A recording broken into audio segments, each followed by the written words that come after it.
Hello, Nev here, and today on Man Can Cook, I'm going to be making a beef pie.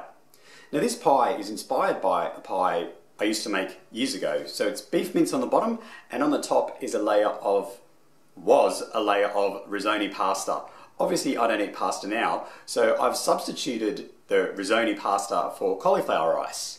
And in that I mix cheese and herbs, and it ends up being absolutely delicious and very similar to the pie that I used to eat years ago. So this is my beef mince pie with a cheesy cauliflower topping. Now as always, I'll post the recipe in the description of this video, but for this recipe you will need 500 grams of beef mince, 250 grams of cauliflower rice, 100 grams of kalamata olives. Now I've pitted all of these and I've roughly chopped about a quarter of them and left the rest whole. 150 grams of shredded mozzarella cheese, 100 grams of shredded tasty cheese, 1 onion roughly chopped, 1 tub of tomato paste, this is about 130 grams, 400 grams of diced tomatoes. These are diced tomatoes from a can, but you could always dice them yourself. 1 egg, 4 teaspoons of dried oregano, about 2 teaspoons of garlic paste, or you could choose chopped garlic or a couple of garlic cloves. Chopped up obviously. Half a teaspoon of salt and a little extra just for seasoning. Quarter of a teaspoon of pepper and also a little more for seasoning. Around 20 grams, although I don't really measure, of oil for cooking. I'm just using avocado oil in this case. And finally, a bit of a weird ingredient, but I think it really needs it, is 50 grams of almond meal. Add your cooking oil to a pan over a medium heat and begin by browning the onions and garlic together.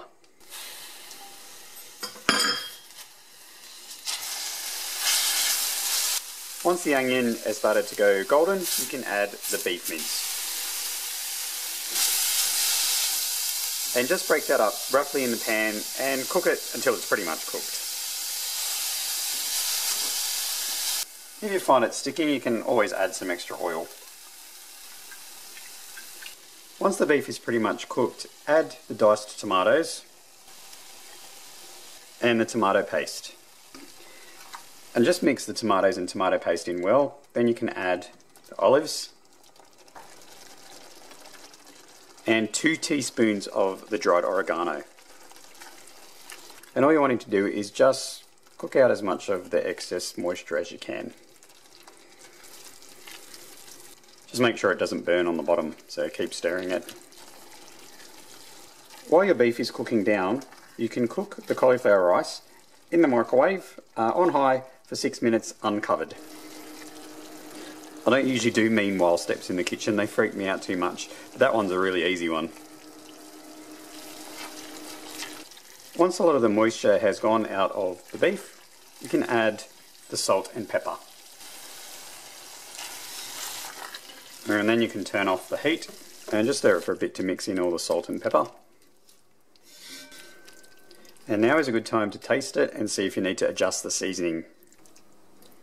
Once you're happy with the seasoning of the beef, just add the beef mix to a, I don't know, is this a pie dish? I don't know, it's 21 by 21 centimeters by about 6 centimeters deep.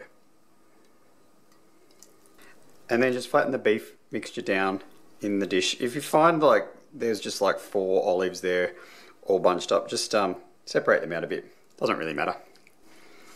And then just leave this to the side while we prepare the topping.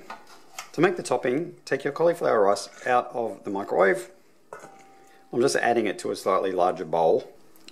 And to the cauliflower you're going to add 100 grams of the mozzarella cheese, 50 grams of the tasty cheese. The rest of the cheese is going to go on the top. The remaining 2 teaspoons of the dried oregano and the egg. Whoops, and the almond meal. And then just mix this together well.